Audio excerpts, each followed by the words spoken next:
If brown patch keeps killing the same circular section of your lawn every summer and your lawn care company tells you fungicide is the only answer, there is something they are not explaining to you. Brown patch is not a mystery, and it is not bad luck. It is a fungal disease with a name, a cause, and a set of conditions it depends on completely. And once you understand those conditions, you stop treating the symptom and start removing the cause. By the end of this video, you will know exactly what brown patch is, why it returns to the same spots year after year, and the practical steps university turfgrass researchers actually recommend to bring those areas back, most of which costs almost nothing. I want to be straight with you about one thing before we go further. The title of this video says, Cure Brown Patch Forever, and I need to be honest about what that really means. There is no single product, spray, or trick that erases this fungus from the planet so it never returns. Anyone who promises that is selling you something. What you can do is make your lawn a place where brown patch cannot take hold, and that is a far more powerful and far more permanent thing than any one application of fungicide. That is what we are going to build together in the next 10 minutes. So let us start with what brown patch actually is. Brown patch is a foliar disease caused by a soil fungus called Rhizoctonia solani. That fungus lives in the soil and in the thatch layer of almost every lawn in the country, and it has probably been living in yours for years without you ever knowing. Researchers have found that it can survive in the soil for many years without ever damaging your grass. During the cooler months, it lies dormant, packed into tiny hardened survival structures called sclerotia, waiting. It is not waiting for a season on the calendar. It is waiting for a very specific set of conditions, and this is the single most important idea in this entire video. Brown patch does not attack a healthy lawn at random. It activates when three things line up at the same time. First, heat, specifically warm nights when the temperature stays above roughly 70 degrees. Second, prolonged leaf wetness, meaning the grass blades stay wet for many hours at a stretch. And third, an excess of fast-release nitrogen that pushes soft, lush, vulnerable growth. When those three things overlap, usually in the humid stretch of mid to late summer, the fungus wakes up and spreads across the leaf surface, and that is when you see the damage. The most susceptible grasses are tall fescue, perennial ryegrass, and the bent grasses. So if you have a cool season lawn in a humid region, you are exactly the lawn this fungus loves. Now here is why this matters for you. Every single one of those three triggers is something you have a degree of control over. You cannot control the weather, but you can control how long your grass stays wet, and you can control how you feed it, and those two levers alone change everything. This is the part your lawn care company has very little reason to explain, because the cultural changes that prevent brown patch are free, and a fungicide visit is not. I'm not telling you fungicides never have a place.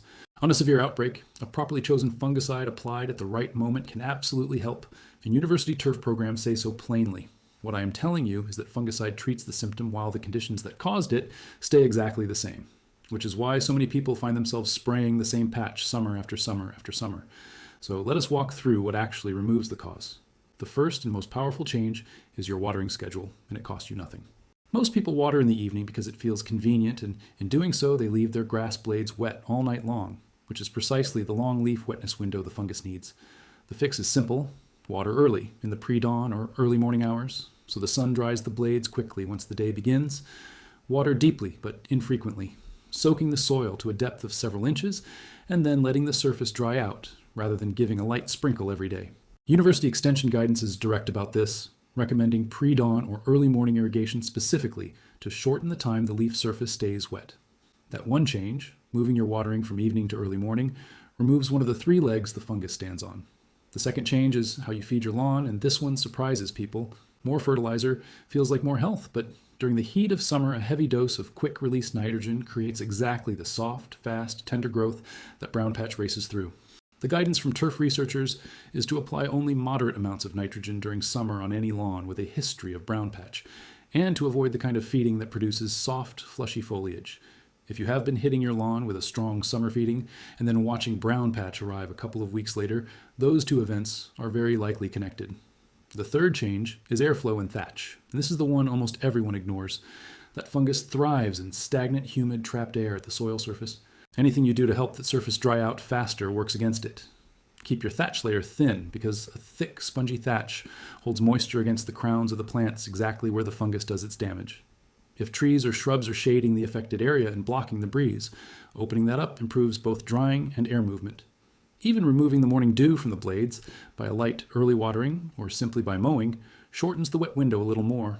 Every one of these moves is pulling moisture and stagnation away from the surface, and the fungus needs both. Now let us talk about the part that makes this permanent, because the steps above will stop an active outbreak. But the real long-term answer is the grass itself. One of the most effective cultural strategies turf scientists recommend is overseeding with newer, disease-resistant turf grass varieties. Modern tall fescue cultivars in particular have been bred for much stronger resistance to this exact fungus, and gradually shifting your lawn toward those varieties means that even when the weather conditions line up, the grass simply does not break down the way the old varieties did. This is the closest thing to a real, lasting cure that honestly exists.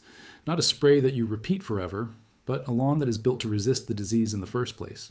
There is also a biological angle worth knowing about.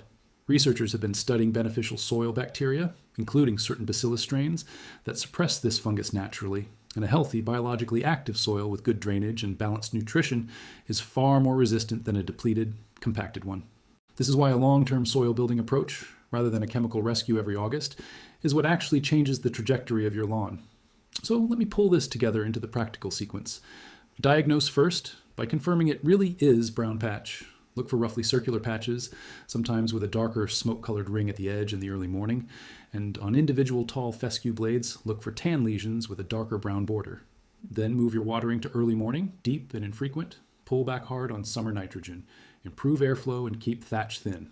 And, over the coming seasons, overseed the weak areas with disease-resistant varieties so the lawn defends itself. If you do those things, you are not masking brown patch. You are dismantling the conditions it needs to exist, and that is why it stops coming back. Now, I want to be transparent with you about something. Everything I just gave you is real, and it works. But in a 10-minute video, I cannot give you the exact numbers that make the difference between a lawn that mostly improves and a lawn that fully recovers. I cannot give you the precise nitrogen rate per 1,000 square feet for your specific grass type and season, the exact watering depth and frequency for your soil texture, or the specific resistant cultivar names matched to your climate zone. Those exact dosages, the zone-by-zone overseeding calendar, and the variety lists are the difference between guessing and knowing, and they are the things I have put together in the companion guide, linked in the description and pinned at the top of the comments. If you want the precise protocol rather than the overview, that is where it lives. But even if you never open that guide, take the 3 free changes from this video and use them this week, because they will help your lawn no matter what. If this was useful to you, the single most valuable thing you can do is subscribe, because this kind of practical, research-based lawn care is exactly what this channel exists to share, and it helps more homeowners find it instead of paying every month to spray the same patch. That is the real cure. Not a product you buy forever, but the understanding that finally lets you stop. Thanks for watching, and I will see you in the next one.